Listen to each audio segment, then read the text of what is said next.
July 25th, we will be celebrating the 50th anniversary of the writing of a letter, a papal letter called an encyclical by the name of Hummanae Vitae, written by Blessed Pope Paul VI. It's a letter that has received a lot of controversy through the years, but one which I think has stood the test of time. It's really appropriate that on this Good Shepherd Sunday, that we should reflect on this countercultural and courageous teaching of the Church, written by Blessed Paul VI, soon we pray to be canonized as a saint. Note that Jesus in the Gospel refers to himself not simply as the shepherd, but as the Good Shepherd. The Good Shepherd. What does that mean? That he is not only a shepherd, but a good shepherd. Well, he spells it out. He says that he's not just here to order his sheep around, He's here in order to care for them, to guide them, to lead them. He's here to love them and to show us how to love one another. True love being a love that gives itself away for the sake of the other, not a love that seeks simply to satisfy ourselves. He is willing to lay down his life for his sheep. And that's how we are called to love in all of our relationships. When we say we are his sheep and he is our shepherd, of course we're speaking by analogy.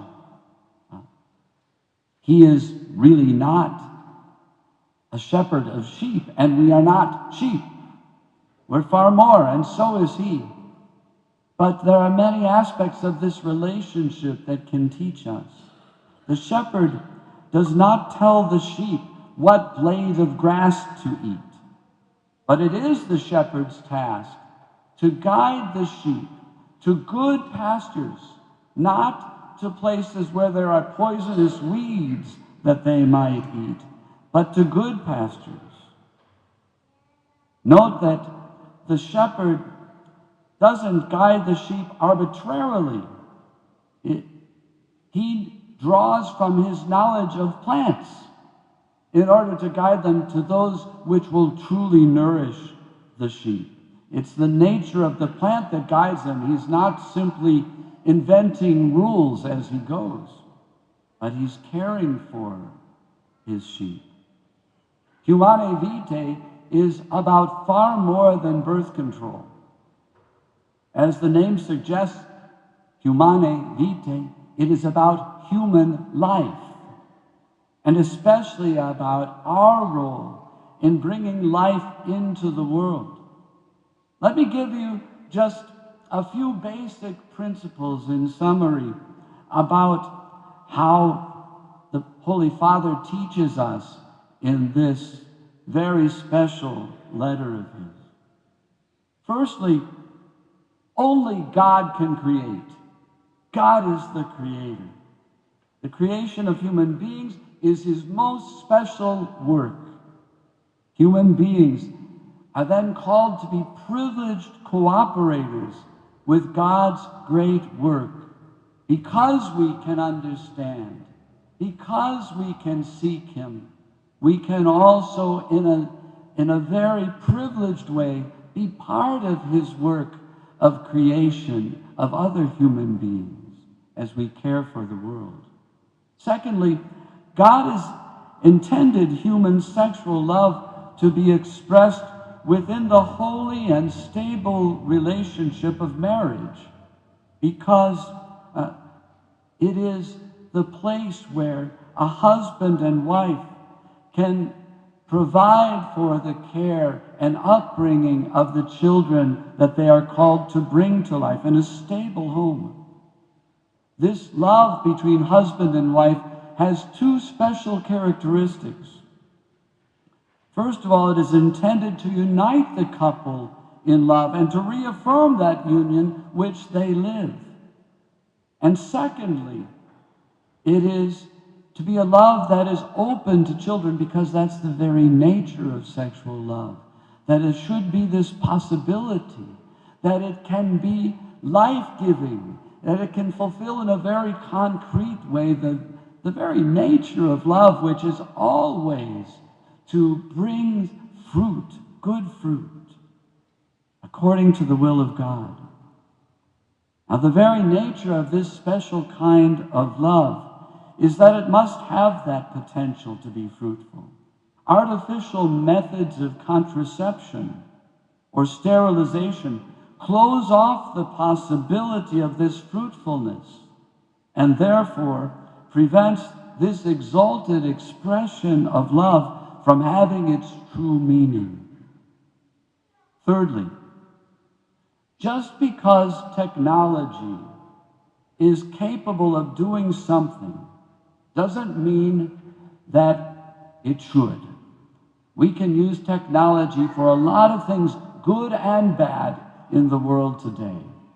Just because we have the potential of creating nuclear power doesn't mean that we should use it as we could to blow up the world, right?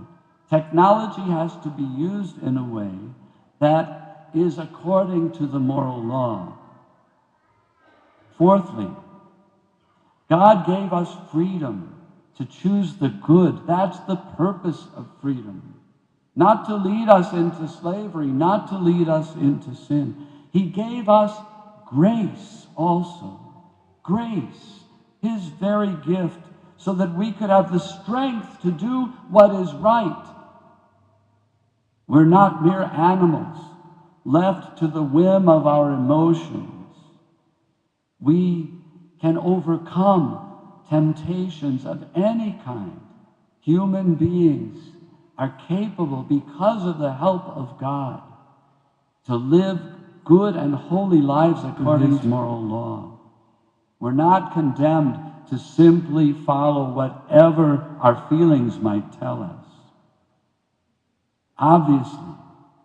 Now, when I talk about this type of an issue, there are things that should be dealt with that go much more into depth than a Sunday homily could. But I hope it will be helpful if I could give you some things to look into a little bit further and bring to your prayer. Let me offer you a few suggestions. First of all, read Hummanae Vitae.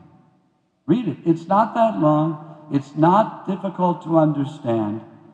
It is prophetic, and you'll be struck by how insightful the Holy Father is, how he even could foresee so many things that would characterize the problems we face in our age today if artificial contraception became the norm.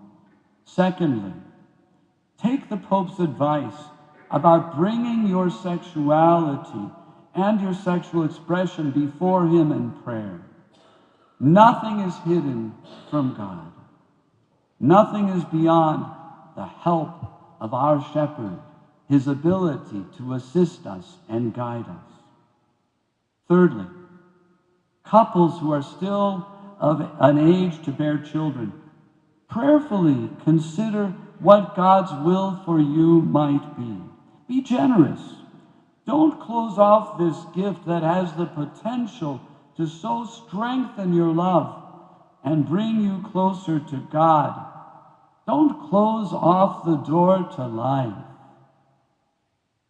Fourthly, young people, you who are looking forward to the possibility of being married one day, and couples who are still able to have children, look into natural family planning, which is really a way of cooperating with God, using the very cycles that God has placed into nature.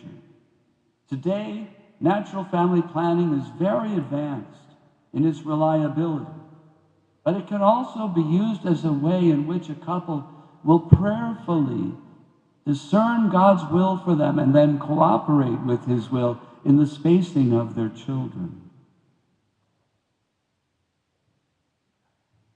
Really, What this whole issue comes down to is trust. It is trust. Do we trust our Good Shepherd to guide us in matters great and small, but especially in matters which touch on the sacred intersection between our purpose in life and God's creative work? Do we trust God enough to take the risk of generously opening ourselves to the unfolding of His plan in our lives? Do we trust God enough to lay down our lives in love for the other and in love for the children that God has already planned to bring into our families? Do we trust our Good Shepherd? God bless you.